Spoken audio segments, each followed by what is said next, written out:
فلا مضل له ومن يضلل فلا هادي له وأشهد أن لا إله إلا الله وحده لا شريك له وأشهد أن محمدا عبده ورسوله أرسله بالهدى ودين الحق ليظهره على الدين كله ولو كره المشركون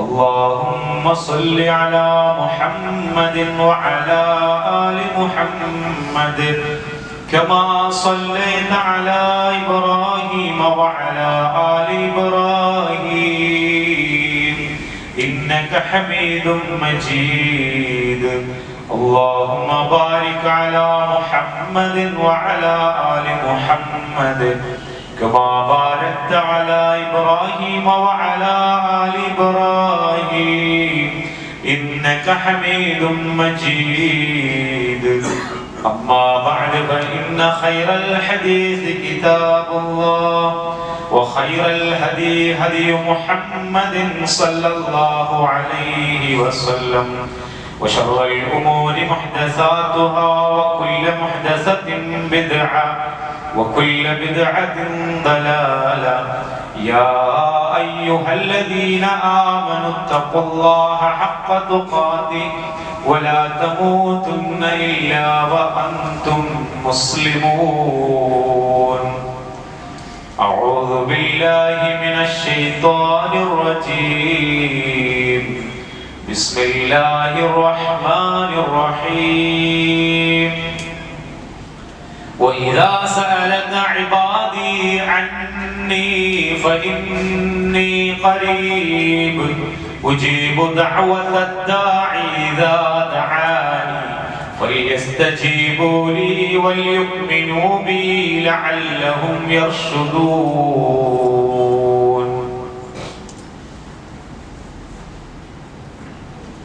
സ്നേഹവും ബഹുമാനവും വിനീതരെ വിശ്വാസികളെ റബ്ബുൽ ആലമീനായ സർവശക്തനായ അല്ലാഹു സുബ്ഹാനഹു വ തആലയുടെ കൽപ്പനകളും നിയമനിർദ്ദേശങ്ങളും പരമാവധി ജീവിതത്തിൽ പാലിച്ച് തഖ്വയോടെ ജീവിക്കുവാൻ വസിയത്ത് ചെയ്യുകയാണ്. പരിശുദ്ധ റമദാൻ വളരെ അടുത്തെത്തിയിരിക്കുകയാണ്. കഴിഞ്ഞ ഖുതുബയിൽ റമദാനിന്റെ മുന്നൊരുക്കത്തിന്റെ ഭാഗമായി ചില കാര്യങ്ങൾ ശ്രദ്ധയിൽപ്പെടുത്തി. നമ്മൾ മനുഷ്യരെ സംബന്ധിച്ചിടത്തോളം രണ്ട് ഘടകങ്ങൾ കൂടിച്ചേർന്നവരാണ് നമ്മൾ. ജസദും റൂഹുമാണ്. ജസദ് എന്നുള്ളത് മണ്ണിന്റെ അംശങ്ങളാണ്. അഥവാ മനുഷ്യനെ നിർമ്മിച്ചിരിക്കുന്നത് മിൻ തുറാബിൻ മിൻ തീൻ എന്നൊക്കെയാണ് ഖുർആൻ പറയുന്നത്. മുട്ടിയാൽ മുഴക്കമുണ്ടാകുന്ന കളിമണ്ണ് കൊണ്ടാണ്. അതുകൊണ്ട് തന്നെ ശരീരത്തെ നിലനിർത്താനും ശരീരത്തിന്റെ ആവശ്യങ്ങൾ അത് മണ്ണുമായി ബന്ധപ്പെട്ട് മണ്ണിൽ പരിഹരിക്കാൻ കഴിയുന്നതാണ്. മണ്ണിൽ ഉൽപ്പാദിപ്പിക്കപ്പെട്ട വസ്തുക്കൾ കൊണ്ട് നമ്മുടെ ശരീരത്തിന്റെ പ്രശ്നങ്ങൾ പരിഹരിക്കാൻ കഴിയും. മണ്ണിൽ നിന്നുള്ള ആഹാരപാനീയങ്ങളാണ് നമ്മുടെ ആരോഗ്യത്തെ നിലനിർത്തുന്നതും. മണ്ണിൽ നിന്നുണ്ടാക്കുന്ന അഥവാ ഈ ഭൂമിയിൽ തന്നെ നമ്മൾ ഉണ്ടാക്കിയെടുക്കുന്ന മരുന്നുകളാണ് ശരീരത്തിന്റെ പ്രശ്നങ്ങൾക്ക് പരിഹാരം. എന്നാൽ ശരീരം മാത്രമല്ല, നമ്മുടെ ശരീരം അത് ചലിക്കണമെങ്കിൽ റൂഹ് അഥവാ ജീവൻ വേണം. യസ്അലൂനക അനി റൂഹി, അവർ നിന്നോട് റൂഹിനെ പറ്റി ചോദിക്കും. ഖുലി റൂഹു മിൻ അംരി റബ്ബി, റൂഹ് അത് എന്റെ റബ്ബിന്റെ കാര്യത്തിൽപ്പെട്ടതാണ്. അല്ലാഹുവിന്റെ മാത്രം അധികാരത്തിൽപ്പെട്ട ഈ റൂഹ് ഈ ഭൂമിയിൽ മണ്ണിൽ പിറന്ന നമ്മളെ വിണ്ണുമായി ആകാശലോകവുമായി ഉപരിലോകവുമായി പരലോകവുമായി ബന്ധിപ്പിക്കുന്നതാണ് റൂഹ്. അതുകൊണ്ട് തന്നെ അല്ലാഹു സുബ്ഹാനഹു വ തആല നമ്മുടെ ശരീരത്തിന് കുറഞ്ഞ കാലത്തേക്ക് ചലിക്കാനും ചലിപ്പിക്കാനും വേണ്ടി റൂഹിനെ നമ്മുടെ ശരീരത്തിലേക്ക് നൽകുകയും അത് അതിന്റെ സമയമാകുമ്പോൾ അല്ലാഹു തആല തിരിച്ചെടുക്കുകയും ചെയ്യുമെന്ന്. ശരീരത്തെ ശ്രദ്ധിക്കുകയും തൃപ്തിപ്പെടുത്തുകയും ചെയ്യുന്ന പോലെ തന്നെ നമ്മുടെ ആത്മാവിനെയും ശ്രദ്ധിക്കാനും ആത്മാവിനെയും പരിചരിക്കേണ്ടതുണ്ട് എന്നുള്ളതാണ് ഇസ്ലാം നമ്മളെ പഠിപ്പിക്കുന്നത്. അതുകൊണ്ട് ആത്മീയമായ കാര്യങ്ങൾ 11 മാസക്കാലം നമ്മൾ നമ്മുടെ ശരീരത്തിന്റെ പിറകെ, ശരീരത്തിന്റെ ആവശ്യങ്ങൾ അത് നിറവേറ്റാനും അതിനെ തൃപ്തിപ്പെടുത്താനും വേണ്ടി വലിയ തോതിൽ നമ്മൾ സമയം ചെലവഴിച്ചു. ഈ 12 മാസത്തിൽ 1 മാസം നമ്മുടെ ആത്മാവിനെ, റൂഹിനെ, നഫ്സിനെ ശുദ്ധീകരിക്കാൻ വേണ്ടി സമ്പൂർണമായി ശ്രദ്ധിക്കുകയും അതിന് സമർപ്പിക്കുകയും ചെയ്യണം എന്നുള്ളതാണ് ഇസ്ലാമിലെ നിർദ്ദേശം. അതുകൊണ്ട് തന്നെ നമ്മുടെ ശരീരത്തിനെയും റൂഹിനെയും മൗലികമായി മനസ്സിലാക്കിയിട്ട് വേണം നമ്മൾ നോമ്പിലേക്ക് കടക്കാൻ. നമ്മുടെ വീട്ടിൽ വാങ്ങുന്ന ഒരു മെഷീൻ, അത് വാഷിംഗ് മെഷീൻ ആകട്ടെ, ഫ്രിഡ്ജ് ആകട്ടെ, അത് എന്ത് ഇലക്ട്രോണിക് സാധനമാണെങ്കിലും അതിന് പരമാവധി 5-10 വർഷത്തെ വാറണ്ടിയാണ് നൽകുന്നത്. ദീർഘകാലം ലൈഫ് ടൈം വാറണ്ടി നൽകുന്ന ഉപകരണങ്ങൾ തന്നെ ലഭ്യമല്ലാത്ത സ്ഥിതിയാണ് നമുക്കറിയാം. മാത്രമല്ല, ഇടക്കിടക്ക് അത് സർവീസ് ചെയ്ത് കൊടുക്കുകയും വേണം. നമ്മുടെ ശരീരം നമ്മൾ ജനിച്ച അന്ന് മുതൽ നമ്മുടെ ഹൃദയം അങ്ങനെ മിടിച്ചുകൊണ്ടിരിക്കുകയാണ്. എത്ര വർഷങ്ങളായി അത് ഇടതടവില്ലാതെ, ഒരു വിശ്രമവും ഇല്ലാതെ മിടിച്ചുകൊണ്ടിരിക്കുന്നു. നമ്മുടെ ശരീരത്തിലെ നമ്മുടെ കിഡ്നികൾ അത് എത്ര കാലമായി, എത്ര വർഷമായി അത് പ്രവർത്തിച്ചു കൊണ്ടിരിക്കുന്നു. നമ്മുടെ വൃക്കകൾ, അതുപോലെ തന്നെ നമ്മളുടെ ഉപാപചയ പ്രവർത്തനങ്ങൾ, ദഹന വ്യവസ്ഥകൾ, ഇതിലൊന്നും ഒരു വിശ്രമവും ഇല്ലാതെ അങ്ങനെ പ്രവർത്തിച്ചു കൊണ്ടിരിക്കുകയാണ്. കഠിനമായ ജോലികൾ ചെയ്യൽ നമുക്ക് നമ്മുടെ എല്ലുകൾക്കും പേശികൾക്കുമൊക്കെ ശക്തി അത് പെട്ടെന്ന് ഒടിഞ്ഞു പോകുന്നില്ല. നമ്മുടേതായ നമ്മുടെ ശരീരത്തിന് പറ്റുമെന്ന് തോന്നുന്ന പ്രയാസമേറിയ ജോലികളൊക്കെ ചെയ്യാൻ നമ്മുടെ ശരീരത്തിന് കരുത്തുണ്ട്. നമ്മളൊരു കുഞ്ഞായി ജനിക്കുന്ന സമയത്ത് ഒരിക്കലും എത്ര കാലം ഹൃദയം അത് മിടിച്ചുകൊണ്ടിരിക്കും, എത്ര കാലം കിഡ്നി പ്രവർത്തിച്ചുകൊണ്ടിരിക്കും, എത്ര കാലം ആമാശയം ഇങ്ങനെ പ്രശ്നങ്ങളൊന്നുമില്ലാതെ പ്രവർത്തിച്ചുകൊണ്ടിരിക്കും എന്നുള്ളത് കുഞ്ഞിനെ കിട്ടിയ ഉമ്മക്കോ ബന്ധുക്കൾക്കോ ആർക്കും ഒരു തരത്തിലുള്ള വാറണ്ടിയും ഗ്യാരണ്ടിയും നൽകിയിട്ടില്ല. എന്നാൽ നമ്മളെ സംബന്ധിച്ചിടത്തോളം നമ്മുടെ ശരീരത്തിൽ തുടിച്ചുകൊണ്ടിരിക്കുന്ന ഈ അവയവങ്ങളും നമ്മുടെ ഓരോ ശരീരത്തിന്റെ ഭാഗങ്ങളും അത് കൃത്യമായി അതിന്റെ ചലനങ്ങളൊക്കെ നടക്കുന്നതിൽ നമ്മുടെ മാത്രം കഴിവുകൊണ്ട്, അതല്ലെങ്കിൽ നമ്മുടെ ഏതെങ്കിലും തരത്തിലെ ഇടപെടൽ കൊണ്ടാണ്, ശ്രദ്ധ കൊണ്ടാണ് എന്നുള്ളത് നമ്മൾ തെറ്റിദ്ധരിക്കേണ്ടതില്ല. അതിന്റെയൊക്കെ പിന്നിൽ അപാരമായി പടച്ച തമ്പുരാന്റെ ഇടപെടലും അവന്റെ നിയമങ്ങളും തീരുമാനങ്ങളുമാണ് എന്ന തിരിച്ചറിവ് നേടാൻ കൂടി നോമ്പ് നമ്മളെ സഹായിക്കുന്നത്. ഇപ്പൊ ഡയാലിസിസ് ചെയ്തുകൊണ്ടിരിക്കുന്ന ഒരു രോഗി, അയാളുടെ ഏറ്റവും വലിയൊരു ആഗ്രഹം, എത്രയോ രോഗികൾ പറയാൻ ഏറ്റവും വലിയൊരു ആഗ്രഹം എന്ന് പറയുന്നത് മതിയാവോളം വെള്ളം കുടിക്കുക എന്നുള്ളതാണ്. വെള്ളം ഇഷ്ടം പോലെ നമ്മുടെ നാട്ടിലുണ്ട്, തൊട്ടടുത്ത് ഗ്ലാസ്സിലുണ്ട്, ജഗ്ഗിലുണ്ട്. പക്ഷേ ആ രോഗിക്കത് അയാളുടെ മനസ്സിനെയും ശരീരത്തെയും തൃപ്തിപ്പെടുത്തുന്ന തരത്തിൽ അതൊന്ന് കുടിച്ചു തീർക്കുവാനുള്ള അവസരം നിഷേധിക്കപ്പെട്ടിരിക്കുകയാണ്. അതില്ലാതായി തീർന്നിരിക്കുകയാണ്. ഭക്ഷണം മുന്നിലുണ്ട്, പക്ഷേ ആ ഭക്ഷണം കഴിച്ചു കഴിഞ്ഞാൽ ശരീരത്തിന് വലിയ പ്രശ്നങ്ങൾ ഉണ്ടാകുന്ന തരത്തിൽ ഭക്ഷണം തൊടാൻ പറ്റാത്ത അവസ്ഥ. ഇങ്ങനെ വെള്ളവും ഭക്ഷണവും ഉപയോഗിക്കാൻ കഴിയാത്ത ഒരു അവസ്ഥ നമ്മുടെയൊക്കെ ശരീരത്തിന് വന്നേക്കാം. അല്ലാഹു സുബ്ഹാനഹു വ തആല ബോധപൂർവം നമുക്ക് വെള്ളവും ആഹാരവും നമ്മളോട് നിഷേധിക്കുകയാണ്. അഥവാ ഇതില്ലെങ്കിലും പടച്ച തമ്പുരാനോടുള്ള കടമയും കടപ്പാടും നമ്മുടെ ജീവിതത്തിലെ ശരീരത്തിന്റെ ഏറ്റവും അടിസ്ഥാനപരമായ ആവശ്യമാണ് വെള്ളവും ആഹാരവും. ഇത് രണ്ടുമില്ലാതെ ജീവിക്കേണ്ടി വന്നാലും ഞാൻ എൻ്റെ റബ്ബിനോടുള്ള കടമയും കടപ്പാടും ശുക്റും അത് മറന്നു പോവുകയില്ല എന്ന് നമ്മളെ പഠിപ്പിക്കുകയാണ്. അല്ലാഹു സുബ്ഹാനഹു വ തആല നാളെ പരലോകത്ത് അനുഗ്രഹങ്ങളുടെ കാര്യത്തിൽ ആദ്യം ചോദിക്കുക അലാ നുസ്ഖികൽ മാഅൽ ബാരിദ് എന്നാണ്. നിഅമത്തുകളെ പറ്റി ചോദിക്കുന്നത്, നിനക്ക് ഞാൻ തണുത്ത കുടിവെള്ളം കുടിക്കാൻ തന്നില്ലേ എന്നാണ്. നോമ്പിലെ ദാഹം എന്ന് പറയുന്നത് അല്ലാഹുവിന്റെ അനുഗ്രഹത്തിന്റെ മൂല്യം മനസ്സിലാക്കുകയും അതിന് ശുക്ർ ചെയ്യുകയും ചെയ്യാനുള്ള ഒരു തിരിച്ചറിവ് നമ്മളിൽ ഉണ്ടാക്കിയെടുക്കണം. ഇന്ന സമഅ വൽ ബസറ വൽ ഫുആദ കുല്ലു ഉലൈക കാന അൻഹു മസ്ഊല. നിങ്ങളുടെ കേൾവി, നിങ്ങളുടെ കാഴ്ചകൾ, നിങ്ങളുടെ ഹൃദയങ്ങൾ എല്ലാം നാളെ പരലോകത്ത് ചോദ്യം ചെയ്യപ്പെടും. അന്നേ ദിവസം നിങ്ങൾക്ക് നൽകിയിട്ടുള്ള ഓരോ അനുഗ്രഹങ്ങളും നമുക്ക് തന്നെ മനസ്സിലാക്കാൻ കഴിയാത്ത അങ്ങേയറ്റം സങ്കീർണമായ നമ്മുടെ ശരീരത്തിനകത്തുള്ള വ്യവസ്ഥകൾ, ഇതൊക്കെയും തന്നെ അപാരമായ അനുഗ്രഹം കൊണ്ടാണ്. നമുക്കറിയാം, ഒരു ബ്ലോക്ക് അല്ലേ, ഒരു ഞരമ്പിനകത്ത് എന്റെ കുടുംബത്തിൽപ്പെട്ട ഒരു രോഗി, ഒരു പ്രായം ചെന്ന ഒരാൾക്ക് ബ്ലോക്ക് ഉണ്ടായി. അങ്ങനെ ഹോസ്പിറ്റലിൽ കാണിച്ചു. ആ സർജറി ചെയ്തതിന്റെ, ആൻജിയോപ്ലാസ്റ്റി ചെയ്തതിന്റെ വീഡിയോ കാണിച്ചു ഡോക്ടർ. കണ്ടില്ലേ, ഒരു കറുത്ത അടയാളം. സൂക്ഷിച്ചു നോക്കിയപ്പോ കണ്ടില്ല. അദ്ദേഹം സൂം ചെയ്ത് കാണിച്ചപ്പോഴാണ് ഞരമ്പിനുള്ളിൽ വളരെ നേരിയ ഒരു കറുത്ത അടയാളം, ഒരു കറുത്ത കുത്തുകൊണ്ട്, ഒരു നേരിയ തടസ്സം കൊണ്ട് ഒരു മനുഷ്യന്റെ ഇത്രയും വലിയ ചിന്താഗതി പുലർത്തുന്ന, ഊക്കും പരാക്രമവും ഒക്കെ നടത്തുന്ന മനുഷ്യനെ ഒന്ന് പിടിച്ചു നിർത്താൻ, ഒന്നുമല്ലാതാക്കാൻ, ഓനെ നിർവീര്യമാക്കാൻ പടച്ച തമ്പുരാന് വളരെ നിസ്സാരമായ ഒരു ഇടപെടലിലൂടെ കഴിയുമെന്നുള്ളതാണ്. അതുകൊണ്ട് തന്നെ നിഅമത്തിന്റെ വില മനസ്സിലാക്കുക എന്നതാണ്. നിങ്ങളുടെ ഓരോ അവയവങ്ങൾക്കും സ്വതക്കയുണ്ട് എന്നാണ്.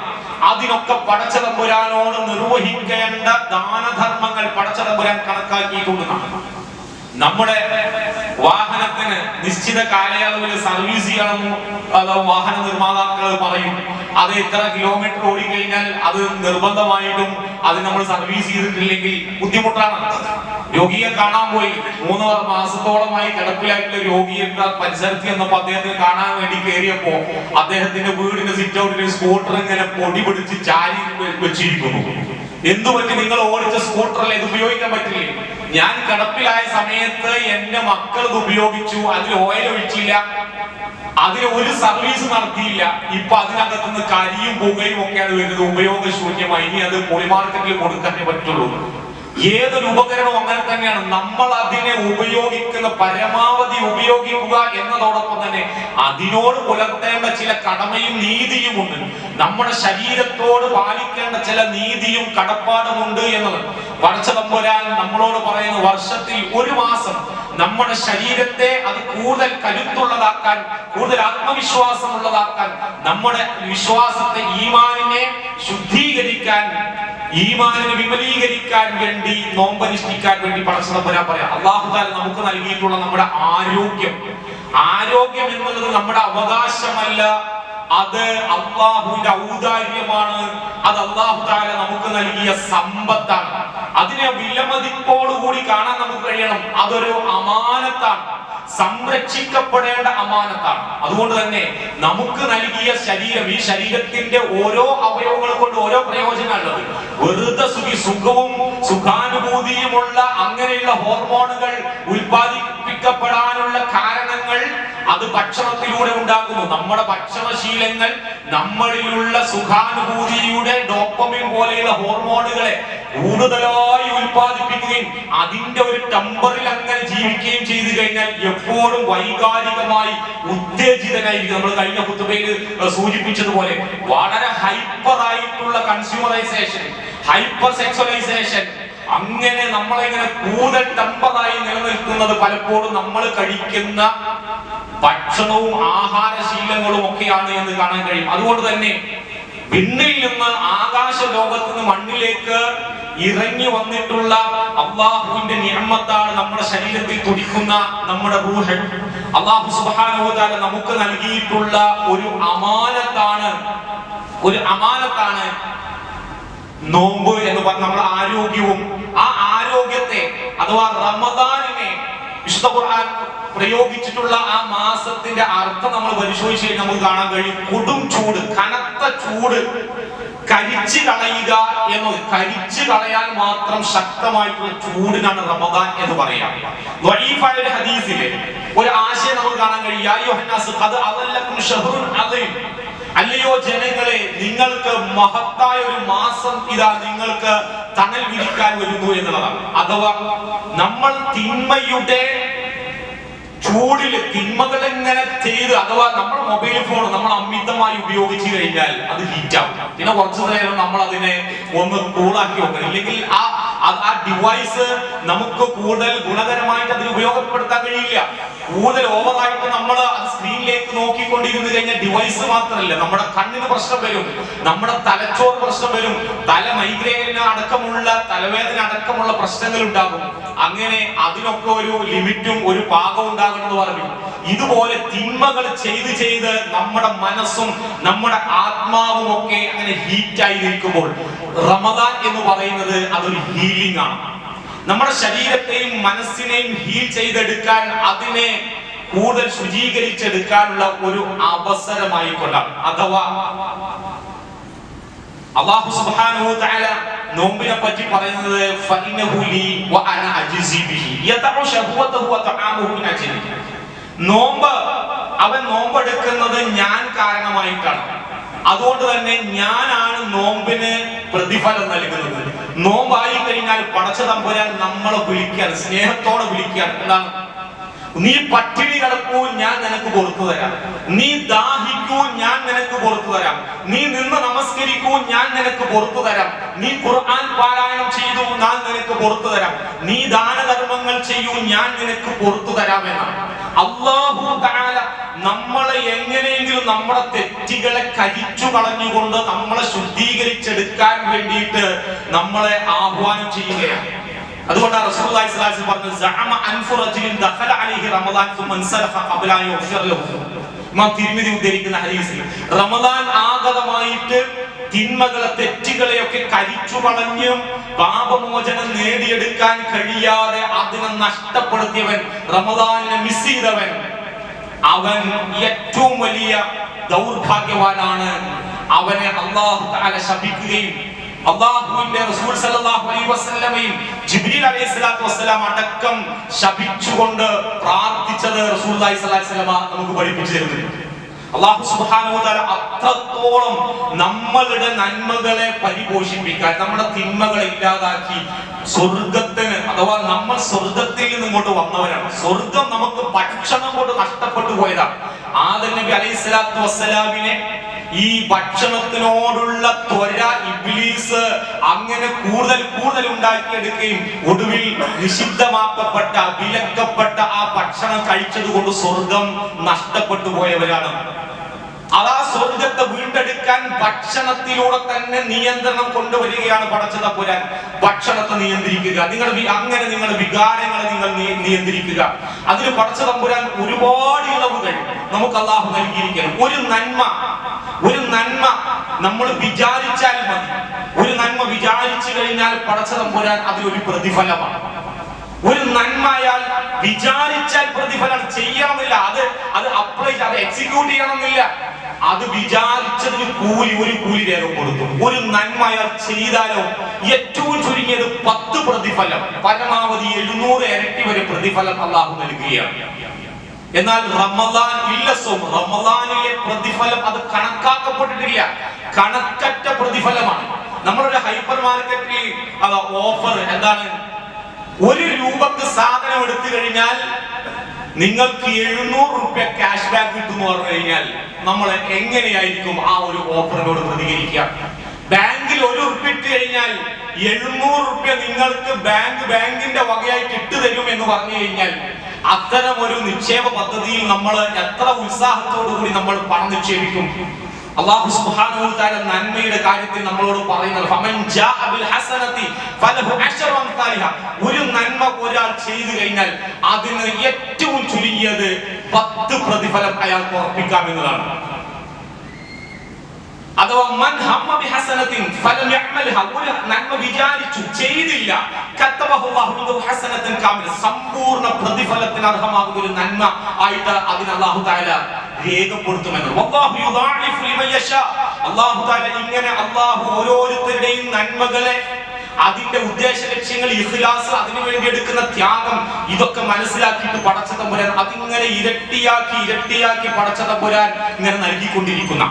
അപ്പൊ അവിടെ നമ്മളുടെ വ്യക്തിപരമായ ചോയ്സുകളോ താല്പര്യങ്ങളോ ഒന്നും അതിനൊരു തടസ്സമാകാതിരിക്കാൻ വേണ്ടി നമ്മൾ ശ്രദ്ധിക്കും. പലപ്പോഴും നമ്മളുടെ ദുർബലമായ ആഗ്രഹങ്ങൾ, ദുർബലമായ ചപലമായ നമ്മുടെ ശാരീരികമായ വികാരങ്ങൾക്ക് വേണ്ടി പടച്ച തമ്പുരാന്റെ ഈ ഒരു നന്മ നിറഞ്ഞ നമ്മളെ സ്വർഗത്തിലേക്ക് എത്തിക്കാനുള്ള പടച്ച തമ്പുരാന്റെ ഈ ഒരു പരിശ്രമത്തിന് നമ്മൾ കൂട്ടുനിൽക്കുന്നില്ല എങ്കിൽ, രോഗമുള്ള ഒരു ഡോക്ടറെ കാണിക്കുകയാണ്. ഡോക്ടർ എഴുതി കൊടുത്തു ഇന്ന മരുന്ന് ഇന്ന അളവിൽ ഇന്ന നേരത്ത് കഴിക്കണമെന്ന്. അപ്പോ രോഗി പറയാണ്, എന്റെ ശരീരം ഞാൻ കൊടുത്തു വാങ്ങുന്ന മരുന്ന് അത് എത്ര അളവിൽ എത്ര നേരം അത് കഴിക്കണമെന്ന് ഞാൻ തീരുമാനിക്കും എന്ന് പറയുന്നത് പോലെയുള്ള വിഡ്ഢിത്തമാണ്. പടച്ച തമ്പുരാൻ അല്ലാഹുവിന്റെ മഗ്ഫിറത്തിന് വേണ്ടി ഇന്ന കാര്യങ്ങളൊക്കെ നീ നിയന്ത്രിച്ച് ഇന്ന കാര്യങ്ങളൊക്കെ നീ കൃത്യമായി ചെയ്യണം എന്ന് പറയുമ്പോൾ അതിന് മുഖവിലക്കെടുക്കാതിരിക്കുന്നത്, ഇതുപോലെ സ്വന്തം ചോയ്സിനെ, സ്വന്തം വ്യക്തി താല്പര്യത്തെ ഒക്കെ ഒരു മറയാക്കി അതിനെ കാരണമാക്കി നോക്കുന്ന ഒരു രോഗിയുടേത് പോലെയാണ്. നമ്മള് റമദാൻ വരുമ്പോ പല ആളുകൾക്കും ഒരു കച്ചവടത്തിന്റെ നല്ലൊരു സീസൺ വന്നു കഴിഞ്ഞാൽ ഒരു കച്ചവടക്കാരനുണ്ടാകുന്ന ആവേശവും താല്പര്യവും അയാളുടെ ഉൽപ്പന്നങ്ങൾ പരമാവധി വിറ്റ് തീർക്കുവാനുള്ള ഒരു അവസരം എന്ന് കച്ചവടക്കാർക്ക് അത് വലിയൊരു അവസരമായിട്ട് അതിനെ കാണും. ഇത് ഒരു വിശ്വാസിയെ സംബന്ധിച്ചിടത്തോളം റമദാൻ ആഗതമാവുക എന്ന് പറഞ്ഞു കഴിഞ്ഞാൽ അത്രത്തോളം താല്പര്യപൂർവ്വം റമദാനിനെ കാണുക എന്നുള്ളതാണ്. നമ്മളോട് ചോദിക്കുന്ന നരകത്തിൽ നിന്ന് നിങ്ങളെ രക്ഷപ്പെടുത്തുന്ന ഒരു കച്ചവടം ഞാൻ നിങ്ങൾക്ക് പറഞ്ഞു തരട്ടെയോ എന്നാണ് അല്ലാഹു തആല നമ്മളോട് ചോദിക്കുന്നത്. നരകത്തിൽ നിന്ന് രക്ഷപ്പെടുത്തുന്ന കച്ചവടം. ആ കച്ചവടം നടത്തുന്ന ഒരാള്, ആ കച്ചവടം നടത്തുന്ന ആളുടെ സ്റ്റാഫായിട്ട് കച്ചവടം നടത്തുന്ന സ്ഥാപനത്തിൽ ജോലി ചെയ്യുന്ന സ്റ്റാഫിന് ഇങ്ങനെ സീസൺ വരുമ്പോ ബേജാറായി വിളിക്കുക. കാരണം പണി കൂടും. അയാൾക്ക് ഇങ്ങനെയുള്ള ഫെസ്റ്റിവലിന്റെയോ അതല്ലെങ്കിൽ ഓവർ ടൈമിന്റെയോ എന്തെങ്കിലും ഒരു അലവൻസോ ബോണസോ ഒന്നും കൊടുക്കാത്ത ഒരു യജമാനാണെങ്കിൽ പ്രത്യേകിച്ച് പറയും വേണ്ട. തിരക്ക് കൂടിനനുസരിച്ച് ബേജാറായിരിക്കും. മുതലാളിക്ക് വലിയ ഉത്സാഹമായിരിക്കും, പക്ഷേ സ്റ്റാഫിന് ഒരു താല്പര്യം ഉണ്ടാവില്ല. അയാൾ അലസനും മടിയനുമായിരിക്കുന്നത് പോലെ മുനാഫിക്കുകൾക്ക് റമദാൻ എന്ന് പറഞ്ഞു കഴിഞ്ഞാൽ അവർക്കൊരു മാസം ഇനി എങ്ങനെ തട്ടിമുട്ടി നീക്കിക്കൊണ്ടണം ആകെ കൂടി ഒരു അങ്കലാപ്പിലായിരിക്കും. പിന്നെ എല്ലാരും നോമ്പെടുക്കുന്നത് കൊണ്ട് അതിന്റെ കൂടെ കൂടിയാകോ ഒരു തറാവീഹ് നിസ്കരിക്കാനൊക്കെ വരും. ഓരോ 2 റക്അത്ത് സലാം വീട്ടിയിട്ട് ഇമാം അടുത്ത റക്അത്ത് നിസ്കരിക്കാൻ വേണ്ടി എഴുന്നേൽക്കുമ്പോ കാണാം ഇവരുടെ ഉത്സാഹം കാണുന്നത്. ഓരോരുത്തർക്ക് ഇങ്ങോട്ട് എണീച്ചാൽ ഇങ്ങോട്ട് ആവൂല, ഇങ്ങോട്ട് എഴുന്നേറ്റ് കിട്ടൂല. അവർക്ക് ചുമരില്ലാതെ അവർക്ക് ഒരു 40 മിനിറ്റ് നീണ്ടു നിൽക്കുന്ന നിസ്കാരമാണ്. 40 മിനിറ്റ് നീണ്ടു നിൽക്കുന്ന നിസ്കാരത്തിനകത്ത് അതിന്റെ ഇടവേളകളുടെ സമയമൊക്കെ കൂടി നമ്മൾ ഒഴിച്ചു കഴിഞ്ഞാൽ എത്ര സമയമാണ് പടച്ചോന് വേണ്ടി നമ്മൾ നിസ്കരിക്കാൻ തയ്യാറാകുന്നത്. ആ നിസ്കാരം തന്നെ എത്രത്തോളം താല്പര്യപൂർവ്വം ഉന്മേഷത്തോടു കൂടി നമ്മൾക്ക് നിർവഹിക്കാൻ സാധിക്കുന്നുണ്ട് എന്നുള്ളത് നമ്മൾ ആലോചിക്കേണ്ടതുണ്ട്. അപ്പോ കുസാലായിക്കൊണ്ട് അലസമായിക്കൊണ്ടല്ല, ഇതൊരു അവസരമാണ്. റമദാൻ എന്ന് പറയുന്നത് ഒരു അവസരമാണ്. അഥവാ കനൽ ഒരു തരീന്ന് നമ്മൾ സാധാരണ പറയാറുണ്ട്. ഒരു ചെറിയ നേരിയ നന്മയുടെ ഈമാനിന്റെ വെട്ടം കൽവിലുള്ള ഒരാൾ, അയാളെ സംബന്ധിച്ചിടത്തോളം ആ റമദാനിനെ ആദരിക്കാനും വിലമതിക്കാനും അയാൾ തയ്യാറാകുന്നു. തറാവീഹ് നിസ്കരിക്കാൻ വരുന്നതും നോമ്പ് അനുഷ്ഠിക്കുന്നതാണ് ആകട്ടെ, അയാളുടെ മദ്യപാനിയാണെങ്കിൽ അയാൾ മദ്യപാനം നിർത്തുന്നതാകട്ടെ, അയാൾ ചൂതാട്ടം നിർത്തുന്നത്, അയാൾ വ്യഭിചാരം നിർത്തുന്നത്, അയാൾ അശ്ലീലങ്ങൾ കാണുന്നത് അവസാനിപ്പിക്കുന്നത്, അയാൾ മോശമായി എന്തൊക്കെ ഇടപാടുകൾ നടത്തുന്നു അതൊക്കെ റമദാനിനെ മുൻനിർത്തിക്കൊണ്ട് അയാൾ അവസാനിപ്പിക്കാൻ അയാൾക്ക് പ്രേരണ ഉണ്ട് എങ്കിൽ അത് അയാളിലുള്ള ഈമാനിന്റെ കണിക തന്നെയാണ്. ആ കനലിനെ പരമാവധി ഊതി ഊതി ആളി കത്തിക്കാനാണ് പടച്ച തമ്പുരാൻ റമദാനിൽ നമ്മളോട് ആവശ്യപ്പെടുന്നത്. അഥവാ ഒരു മാസം നിയന്ത്രിക്കുന്നത് 12 മാസമാക്കി മാറ്റാൻ നമുക്ക് കഴിയുക എന്നുള്ളതാണ്. ഒരു മാസം നമുക്ക് നമ്മുടെ പുകവലി നിയന്ത്രിക്കാൻ പറ്റുന്നുണ്ടോ? നമ്മുടെ സോഷ്യൽ മീഡിയയെ നിയന്ത്രിക്കാൻ നമുക്ക് പറ്റുന്നുണ്ടോ? ഹറാമുകൾ നിയന്ത്രിക്കാൻ നമുക്ക് പറ്റുന്നുണ്ട് എങ്കിൽ 12 മാസത്തിലെ ഒരു മാസം നമ്മുടെ ഒരു വർഷത്തിൽ എത്ര ശതമാനം വരും? അപ്പോ അത്ര ശതമാനം ഈമാൻ നമ്മളിലുണ്ട്. നമുക്കത് പ്രായോഗികം. അതിന്റെ കാലയളവിനെ ദീർഘിപ്പിക്കാനാണ് അല്ലാഹു സുബ്ഹാനഹു വ തആല കഠിനമായ ഒരു പരിശീലനം നമുക്ക് നൽകുന്നത്. യാ അയ്യുഹല്ലദീന ആമനൂ തൂബൂ ഇലല്ലാഹി തൗബതൻ നസൂഹ. സത്യവിശ്വാസികളെ, നിങ്ങൾ അല്ലാഹുവിനോട് നിഷ്കളങ്കമായി തൗബ ചെയ്തുകൊണ്ട് നിങ്ങൾ മടങ്ങാൻ തയ്യാറാവുക. അത്തായിബു കമല്ലാ ദംബ ലഹു. എത്രത്തോളം എന്നാൽ ഒരു തിന്മയും മനസ്സിൽ അവശേഷിക്കാത്ത വിധം സമ്പൂർണമായി തിന്മകളിൽ നിന്ന് വിട്ടു നിൽക്കുവാനുള്ള ഒരു അവസരമായിട്ട് നമുക്ക് ഇതിനെ കാണാൻ കഴിയും. റമദാൻ എന്ന് പറഞ്ഞു കഴിഞ്ഞാൽ നമ്മുടെ ആഗ്രഹങ്ങളെ, നമ്മുടെ പാഷനുകൾ, നമ്മുടെ ഡിസൈനുകൾ അതെല്ലാം നിയന്ത്രിക്കാൻ അതിനുള്ളൊരു അവസരം നമുക്ക് അത് നൽകുകയാണ്. അടുപ്പിലേക്ക്, ചെറിയ കനലുള്ള അടുപ്പിലേക്ക് നമ്മൾ പെട്രോളോ അതല്ലെങ്കിൽ ഡീസലോ അതല്ലെങ്കിൽ പെട്ടെന്ന് ആളിക്കത്തുന്ന എന്തെങ്കിലും ഇന്ധനം ഇട്ട് കഴിഞ്ഞാൽ, നല്ല ഉണങ്ങിയ വിറക് വെച്ച് കഴിഞ്ഞാൽ അത് കൂടുതൽ ആളിക്കത്തേയുള്ളൂ. നമ്മുടെ മനസ്സിൽ നമ്മുടെ വികാരങ്ങളെ വീണ്ടും വീണ്ടും ഉത്തേജിപ്പിക്കുന്നത് പലപ്പോഴും നമ്മുടെ ഭക്ഷണ രീതികളാണ്. നമുക്കറിയാം, മുമ്പൊക്കെ നമ്മുടെ നാട്ടിലെ കുടുംബങ്ങളിൽ പട്ടിണിയായിരുന്നു. പട്ടിണി കാലത്ത് നമ്മുടെ വീട്ടിലൊക്കെ എത്ര വലിയ ജോയിന്റ് ഫാമിലി ആയിട്ട് എത്ര അംഗങ്ങൾ ഉണ്ടായിരുന്ന ഒരു കുടുംബത്തിൽ, ആ കുടുംബത്തിനൊക്കെ കൂടി പോരയിൽ തറവാട്ടിൽ ഒരു കക്കൂസ ഉണ്ടാവുക. കാരണം അത്രേ അവര് ഭക്ഷണം കഴിച്ചിരുന്നുള്ളൂ എന്നുള്ളതാണ്. ഇന്ന് ഒരു വീട്ടിനകത്ത് മുറികളെക്കാൾ കൂടുതൽ ഇന്ന് വിസർജ്യത്തിനുള്ള സൗകര്യങ്ങളാണ് ഒരുക്കി വെച്ചിരിക്കുന്നത്. അഥവാ ഭക്ഷണം അങ്ങനെ കഴിക്കുക, വിസർജിക്കുക, ഇതിന് രണ്ടിന്റെയും ഇടയിൽ നമ്മുടെ ശരീരം കൂടുതൽ വൈകാരികമായി ഉത്തേജിതമാകുകയും അങ്ങനെ തിന്മകളെ കുറിച്ചുള്ള ചിന്ത നമ്മുടെ മനസ്സിലുണ്ടാവുകയും ചെയ്യുന്നു. അന്ന് ബ്രോസ്റ്റ് ഇല്ല, അന്ന് മന്തിയില്ല, അന്ന് ഇങ്ങനെയുള്ള ജങ്ക് ഫുഡുകളൊന്നുമില്ല. അതുകൊണ്ട് തന്നെ ജങ്കായിട്ടുള്ള തെറ്റായിട്ടുള്ള ചിന്തകളും അവരുടെ മനസ്സിനെ അലട്ടിയിരുന്നില്ല. അത് പരസ്പരമുള്ള ഊഷ്മളമായ ബന്ധം അവർക്കിടയിൽ പട്ടിണി കൊണ്ട് ഇങ്ങനെയുള്ള നന്മകൾ ഉണ്ടാകും. അതുകൊണ്ട് തന്നെ പരമാവധി നമ്മുടെ ഭക്ഷണത്തെ നിയന്ത്രിക്കാൻ നമുക്ക് സാധിക്കണം എന്നുള്ളതാണ്. ജൈവവളവും രാസവളവും തമ്മിലുള്ള വ്യത്യാസം പോലെ, ജൈവവളം ഇട്ടിട്ട് നമ്മൾ വളർത്തുന്നത് എങ്കിൽ അത് കാണാനൊന്നും ഒരു പക്ഷേ അത് വലിയ കഴമ്പൊന്നും ഉണ്ടാവുകയില്ല, പക്ഷേ അത് കൂടുതൽ ആരോഗ്യദായകമായിരിക്കും. രാസവളം ഇട്ടിട്ടാണെങ്കിൽ കാണാൻ നല്ല മൊഞ്ചുണ്ടാവും, പക്ഷെ അത് കൂടുതൽ വിഷാംശങ്ങൾ അടങ്ങിയതായിരിക്കും എന്നുള്ളതാണ്. പട്ടിണി കടന്നുകൊണ്ട്, പ്രയാസങ്ങൾ അനുഭവിച്ചുകൊണ്ട്, ത്യാഗം അനുഭവിച്ചുകൊണ്ട് അള്ളാഹുവിന്റെ മാർഗത്തിൽ നമ്മൾ ജീവിക്കുകയാണെങ്കിൽ ഈമാനിന് കരുത്തുണ്ടാകും. പരീക്ഷണങ്ങളിൽ പതറുകയില്ല. ജീവിതത്തിൽ എല്ലാ സുഖവും സൗകര്യങ്ങളും അനുഭവിച്ചുകൊണ്ടാണ് നമ്മൾ ജീവിക്കുന്നതെങ്കിൽ ചെറിയ പരീക്ഷണങ്ങളിൽ പോലും ഈമാൻ കൈവിട്ടു പോകുന്ന, പതറിപ്പോകുന്ന അവസ്ഥയുണ്ടാകുമെന്ന് മനസ്സിലാക്കുക. അല്ലാഹു സുബ്ഹാനഹു വ തആല റമദാനിനെ ഒരു അവസരമാക്കിക്കൊണ്ടാണ് നമ്മുടെ മുന്നിൽ അവതരിപ്പിക്കുന്നത്. ആ അവസരത്തെ പരമാവധി പ്രയോജനപ്പെടുത്താൻ ശ്രമിക്കുന്ന വിശ്വാസികളിൽ അല്ലാഹു നമ്മെ ഉൾപ്പെടുത്തി അനുഗ്രഹിക്കുമാറാകട്ടെ.